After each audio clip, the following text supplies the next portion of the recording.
firme cimiento se ha dado a la fe de Dios en su eterna palabra de amor.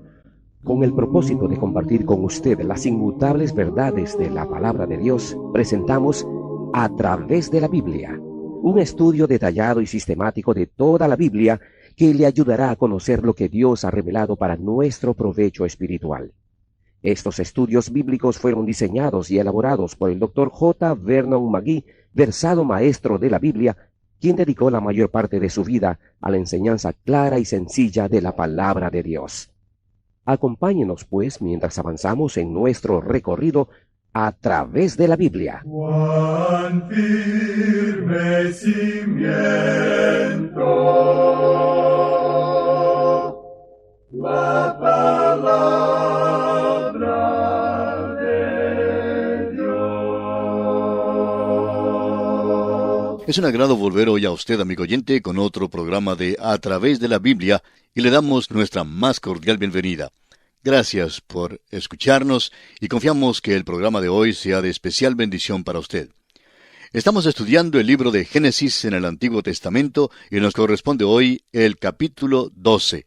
Así es que abra su Biblia en Génesis capítulo 12 y continúe con nosotros el desarrollo del estudio bíblico de hoy. Y ahora, antes de empezar el estudio que nos corresponde para hoy, hablemos con Dios por medio de la oración.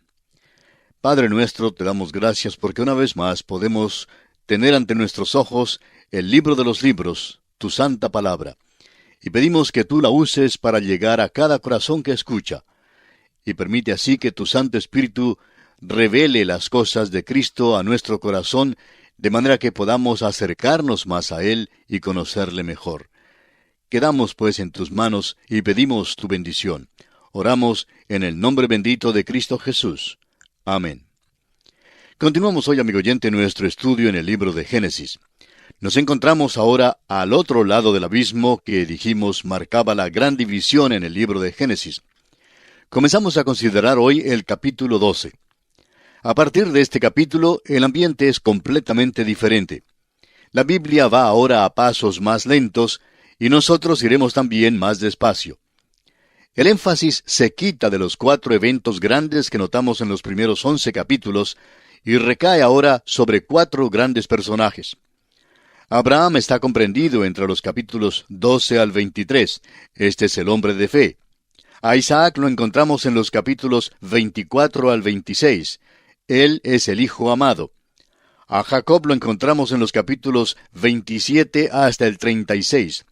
Jacob era el hijo escogido, pero también el hijo castigado.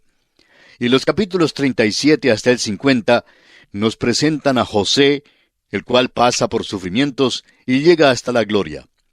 Estos son los 4 patriarcas de suma importancia en el entendimiento de la palabra de Dios, y estamos tomando el relato de sus vidas en el resto del libro de Génesis. Amigo oyente, Dios se ha mostrado al hombre, y confiamos que Él tiene para su satisfacción no seguir luchando contra la raza humana, porque después de la caída del hombre tenemos el gran pecado de Caín. ¿Y cuál fue ese pecado? Bueno, sin lugar a dudas, fue el orgullo. Y podemos decir que Caín estaba enojado porque en el fondo de su corazón él se sentía satisfecho y hasta orgulloso por la ofrenda que presentó a Dios, pero que fue rechazada, trayendo como resultado el odio hacia su hermano Abel.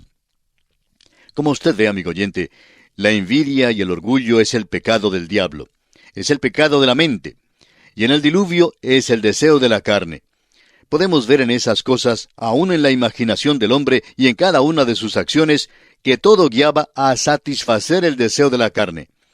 En la construcción de la Torre de Babel encontramos la rebelión del hombre contra Dios. Dios trajo el diluvio para juzgar al hombre. Si Dios hubiera tenido que esperar el paso de otra generación y hubiera sido paciente por otros 120 años más, aún así el hombre no se hubiera vuelto a Dios. El hombre no hubiera considerado suficiente esta espera divina como una oportunidad para cambiar su mente. Dios ahora se aleja de las naciones y escoge a un hombre del cual hará una nación. De aquella nación, a su turno, vendrá el Salvador del mundo.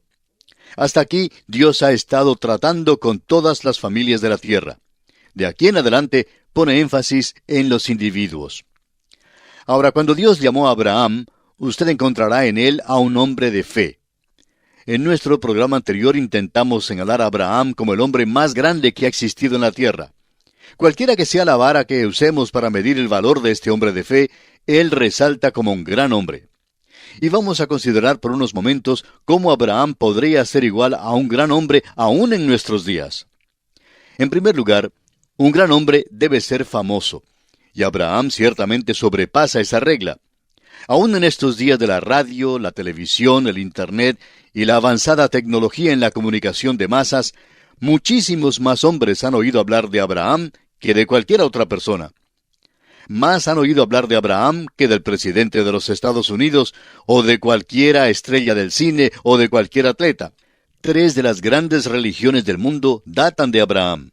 Son el judaísmo, el islamismo y la cristiandad. Todas datan desde Abraham, y esto hace de él una persona muy importante. Hay millones de personas en Asia y en África que han oído hablar de Abraham, pero que nunca han oído hablar de los hombres cuyos nombres salen en los periódicos hoy en día. Otra característica de un gran hombre es que debe ser noble de carácter, un hombre generoso. ¿Y puede usted imaginar a alguien más generoso que Abraham? Dudamos que haya hoy un hombre que pueda hacer lo que hizo Abraham. Cuando Abraham y su sobrino regresaron a la tierra, Abraham le dijo a Lot que escogiera cualquiera porción que deseara tener, y Abraham dijo que tomaría lo que quedaba. ¿Cree usted, amigo oyente, que un hombre haga eso en una negociación hoy en día? Ni siquiera en la iglesia de hoy lo hacen, mucho menos en un mundo rudo de negocios. Pero Abraham fue generoso. ¿Se ha fijado usted alguna vez cuán generoso fue Abraham con los reyes de Sodoma y Gomorra? Les dijo que no llevaría el despojo, ni aun un cordón del zapato. Era a Dios a quien acudía Abraham. En tercer lugar, un gran hombre debe vivir en una hora importante. Debe ser, como dijo Napoleón, un hombre del destino. El hombre y la hora de vida deben de encontrarse en el punto crítico de la vida. Y eso es ciertamente verdad en cuanto a Abraham. Creemos que el mundo estaría de acuerdo con nosotros en los 3 primeros puntos que hemos mencionado. Es posible que no esté de acuerdo en este otro punto. La cuarta característica de un gran hombre es que debe ser un hombre de fe. Y fíjese usted que todos los grandes hombres, aun los que no son cristianos, tienen algo en qué creer. Aprenderemos que Abraham tuvo 7 grandes visiones de Dios. Sufrió 4 desvíos, pero cada vez fue impulsado más cerca a Dios. La cosa más grande que se dice de Abraham en la Biblia es que creyó a Dios. En Génesis capítulo 15, versículo 6 leemos, «Y creyó a Jehová, y le fue contado por justicia». Al estudiar acerca de Abraham en estos próximos capítulos, estamos aprendiendo acerca de uno de los grandes hombres de todos los tiempos. Es un gran hombre tanto en la historia secular como en la historia sagrada. Nadie que sea completamente humano se iguala a Abraham. Se hace mención de él más que de cualquier otro hombre en la palabra de Dios. Esto no quiere decir que fue perfecto. La verdad es que falló muchas veces. Dios le dio 4 pruebas y cada vez cayó. Pero igual que Simón Pedro, se levantó, se limpió y empezó de nuevo a caminar con Dios. Amigo oyente, si Dios ha tocado su corazón y su vida, es posible que fracase, pero esperamos que se levante y empiece de nuevo a seguir con el Señor. Una vez más deseamos enfatizar el cambio que tiene lugar en este punto en el libro de Génesis. Dios ha estado tratando hasta ahora con toda la raza del género humano. Desde Adán a Abraham, Dios no se había aparecido a nadie. Trató con todo el universo. Sin embargo, el hombre manifestó la soberbia, que es un pecado de la mente, y manifestó el deseo de la carne, y asimismo mostró su rebelión franca y abierta contra Dios. Nadie puede dudar la paciencia de Dios con el mundo de aquel entonces. Matusalén vivió 969 años, y Dios esperó durante toda aquella generación antes de enviar el diluvio. Ciertamente fue suficiente tiempo para darles la oportunidad de cambiar de opinión. Y luego notamos una rebelión franca y abierta en la Torre de Babel. Es obvio que Dios ha de tratar con la raza humana de una manera diferente. Por tanto, se aparta de la raza entera del género humano y escoge a un individuo. De ese individuo va a sacar una nación, y de aquella nación saldrá un redentor. Y a aquella nación Dios dará su revelación. Al parecer, esta es la única manera en que Dios pudo llegar al corazón del hombre para salvarlo. Vamos a expresarlo de otro modo. Si es que hubo otras maneras, Entre ellas Dios escogió esta como la mejor. Siempre podemos confiar que Dios hará lo que es mejor. Así pues, Dios llama a un individuo y aquel hombre es Abraham. El primer versículo de este capítulo 12 de Génesis dice: Pero Jehová había dicho a Abraham: Vete de tu tierra y de tu parentela y de la casa de tu padre a la tierra que te mostraré. Tenemos aquí el llamamiento de Abraham. Seguiremos el efecto de este llamamiento a través de la palabra de Dios. Y podremos darnos cuenta que Dios hizo 3 promesas, o mejor dicho, una promesa triple a Abraham, y esta promesa en realidad es el eje de la Biblia. Toda la Biblia descansa sobre esta promesa, y la Biblia es un desarrollo de aquella promesa. La primera cosa que Dios prometió a Abraham fue una tierra que Dios le mostraría y que le daría. Los versículos 2 y 3 dicen: Y haré de ti una nación grande, y te bendeciré, y engrandeceré tu nombre, y serás bendición. Bendeciré a los que te bendijeren, y a los que te maldijeren maldeciré, y serán benditas en ti todas las familias de la tierra. Ya hemos hablado de cuán grande es el nombre de Abraham aún hoy en día. Dios prometió también a Abraham que sería una bendición. Debía servir de bendición para todo el género humano. Dios ha producido de él una gran nación, y esta nación ha tenido la existencia más larga como nación que cualquiera otra que haya en la tierra hoy en día. Al fin, servirían de bendición al mundo entero por medio del Señor Jesucristo. También, al dar la palabra de Dios, ellos han sido una bendición. Dios ha cumplido cada una de las promesas, menos la primera. Dijo que daría a Abraham la tierra, y observamos lo que está pasando por allá en nuestros días. Israel ha puesto las uñas de los dedos del pie en la tierra, y la está agarrando así con las uñas, pero no la tienen, no la poseen completamente. Alguien dirá que Dios no cumplió esa promesa. Amigo oyente, no digamos eso. Vamos a darle a Dios su oportunidad. Mírelo así. Hace 4000 años, Dios prometió a Abraham 3 cosas que iba a hacerle. 2/3 partes se han cumplido al pie de la letra. Por causa de la desobediencia, Dios no dejó que se quedaran en la tierra. Dios les había amonestado que sucedería esto si eran desobedientes y si se apartaban de Él. Bueno, están apartados de Él hoy día, y como resultado están encarando muchas dificultades. De modo que no digamos que Dios no cumple su palabra. El hecho es que Dios está haciendo exactamente lo que Él dijo que haría. Llegará el día cuando Dios los pondrá en esa tierra, y en aquel día no estarán entonces allí solo por las uñas. Ocuparán toda la tierra hasta el río Éufrates. Estarán en la región donde estaba la nación Etea, y por allí hasta el río de Egipto, el cual es un río pequeño en ese desierto árabe. Parte de esa tierra es territorio que nunca han ocupado antes. En el mismo cenit del poder de Israel, ocuparon 30,000 millas cuadradas, pero aquellas no son todas las que Dios les dio. Les dio 300,000 millas cuadradas, y tendrán que tomarlas según los términos de Dios y en el tiempo elegido de Dios. Y el caso es que nadie podrá evitarlo. Amigo oyente, hemos llegado a la posición de saber que Dios es quien maneja las cosas. Es bueno sentarnos sin ningún temor por lo que los periódicos dicen, sin perturbarnos por lo que está pasando en el mundo. Es Dios quien gobierna las cosas y es Él quien ejecuta lo que Él desea a su manera. ¿No es eso maravilloso? Después de recibir esta promesa, vamos a ver lo que hizo Abraham. El versículo 4 de este capítulo 12 dice: Y se fue Abraham, como Jehová le dijo, y Lot fue con él. Y era Abraham de edad de 75 años cuando salió de Harán. Notemos que Abraham comienza a desobedecer aquí. Llevó a su parentela con él, cuando no debió haberla llevado. Llevó a su padre Taré, y Dios le había dicho que no lo llevara. ¿Por qué quiso Dios que saliera Abraham de la tierra y que se alejara de su parentela? La respuesta la encontramos en el libro de Josué, capítulo 24, versículo 2.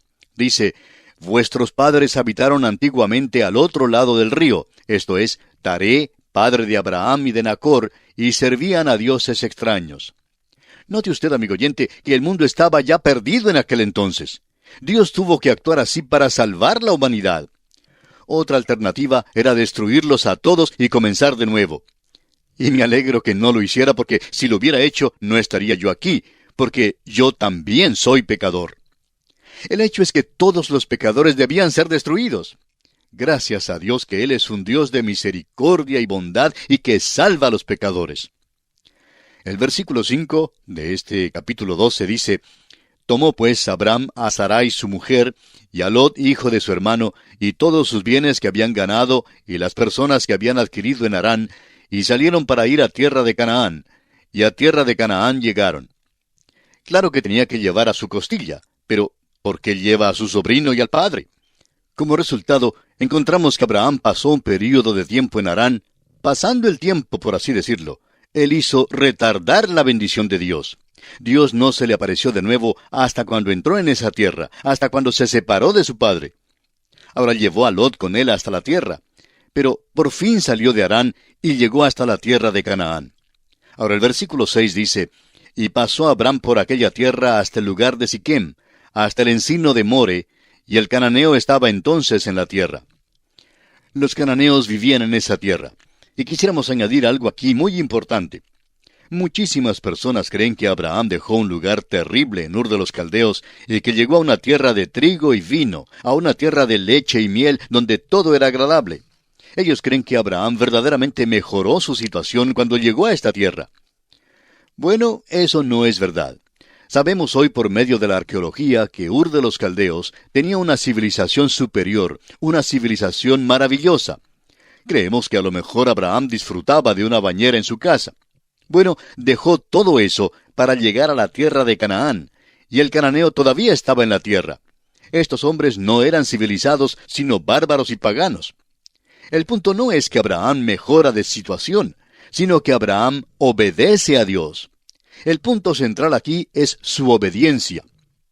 Ahora que ha obedecido a Dios y ha llegado a la tierra, veremos lo que pasa. El versículo 7 de este capítulo 12 de Génesis dice, y apareció Jehová a Abraham y le dijo, a tu descendencia daré esta tierra.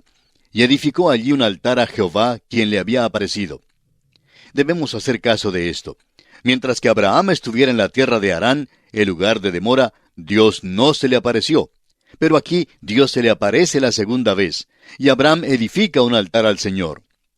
Una de las razones por la cual hoy muchos de nosotros no recibimos bendición al leer la Biblia es porque no vivimos de conformidad con la luz que tenemos. La Biblia condena a los que no hacen eso. Si obedeciéramos a Dios, vendría más bendición. Dios no se le aparece a Abraham hasta cuando Abraham está listo a actuar en obediencia a Dios y a vivir de conformidad con la luz que tenía. Luego Dios está dispuesto a aparecerle de nuevo. Abraham responde edificando un altar. Veremos que Abraham es un verdadero constructor de altares donde quiera que iba. Ahora el versículo 8 dice, luego se pasó de allí a un monte al oriente de Betel, y plantó su tienda, teniendo a Betel al occidente y Ai al oriente. Y edificó allí altar a Jehová, e invocó el nombre de Jehová. Abraham hizo dos cosas cuando entró en esa tierra. Plantó su tienda. Eso sería algo así como comprarse un nuevo apartamento. De todas maneras, ha llegado. Planta su tienda, allí es donde va a vivir. Luego edificó un altar. Ese fue su testimonio para Dios. Donde quiera que Abraham iba, dejaba un testimonio para Dios. Ahora, ¿qué clase de testimonio tiene usted, amigo oyente? No es menester poner un tratado enfrente de su casa. No tiene que escribir Jesús salva en la parte de atrás de su carro para luego manejar como un maniático en la autopista. Amigo oyente, ese no es un testimonio de ninguna manera. Este hombre Abraham tranquilamente adoraba a Dios y los cananeos pronto comprendieron lo que hacía. El versículo 9 dice, y Abraham partió de allí, caminando y yendo hacia el Negev. Ese es un buen rumbo. Hace más calor por allí y es mejor clima. Bueno, este hombre viaja hacia el sur. Es nómada. Y así llegamos a una mancha en su vida. En realidad, esta es la segunda mancha. Los versículos 10 hasta el 12 nos dicen, hubo entonces hambre en la tierra, y descendió Abraham a Egipto para morar allá, porque era grande el hambre en la tierra. Y aconteció que cuando estaba para entrar en Egipto, dijo a Sarai su mujer, he aquí ahora conozco que eres mujer de hermoso aspecto. Y cuando te vean los egipcios dirán, su mujer es, y me matarán a mí, y a ti te reservarán la vida. Abraham estaba en la tierra, y ese era el lugar de bendición. Dios nunca le dijo que saliera de ella. Pero vino el hambre a la tierra, y nos parece ver a Abraham una mañana saliendo de la tienda y diciendo, Sarai, me parece que todo el mundo se va para Egipto. Hay hambre, como bien sabes, y se está empeorando la situación. No sería malo que hagamos los arreglos para salir de aquí. Y suponemos que Sarai dijo, lo que tú digas, Abraham. Soy tu esposa e iré contigo. Después de algunos días, y cuando Abraham hablaba con algunos de los viajeros, oyó a alguno de ellos que venía del norte que dijo, la situación se está agravando y está llegando hasta el sur. Por tanto, Abraham le dijo a Sarai aquella noche, creo que sería bueno que arreglemos el equipaje y nos vayamos a Egipto. Ahora recuerde, amigo oyente, que Dios nunca le dijo a Abraham que saliera de esa tierra. Cuando Dios se le apareció la última vez, le dijo que esta era la tierra. Dios prometió dársela y bendecirlo en la tierra y hacer de él una bendición a otros. Pero Abraham no creyó a Dios y así decidió bajar hasta la tierra de Egipto. Esta tierra de Egipto aquí en las Escrituras es un tipo del mundo. Notará usted que eso es a través de todas las páginas de la Biblia. Bueno, Abraham bajó hasta allá. Es asombroso cómo el mundo atrae al cristiano hoy en día. Tantos cristianos buscan justificarse por lo que hacen. Dicen, ¿no ve, hermano, que no nos es posible asistir al culto el domingo en la noche porque tenemos que levantarnos muy temprano el lunes para ir a trabajar? Amigo oyente, todo el mundo tiene que levantarse temprano. Y es asombroso que hay algunas personas que bien pueden ir a un banquete durante la semana y sentarse durante un programa largo y pesado de mucha música y mucho hablar, pero entonces no se preocupan de levantarse temprano la mañana siguiente para ir a su trabajo. Es asombroso cómo el mundo atrae a los cristianos hoy día y cómo ellos a su vez se justifican. Si usted se hubiera tropezado con Abraham cuando iba para Egipto y le hubiera dicho, espera un momento, Abraham, llevas un mal rumbo, no debes seguir así, debes quedarte en tu tierra. Abraham quizá le hubiera dado una justificación muy buena. Tal vez hubiera dicho, pues mire, las ovejas se están enflaqueciendo y no hay pasto donde ellas puedan comer. Hay bastante pasto allá en Egipto y por tanto nos vamos para allá. De modo que se fueron a Egipto y de inmediato encararon problemas. Vemos algo aquí que es muy interesante porque Abraham tropieza con dificultades y es por causa de la esposa, porque Sarai, su esposa, era muy hermosa. Y usted sabe que hace algunos años se encontraron en las cuevas cerca del Mar Muerto lo que han llamado los rollos del Mar Muerto.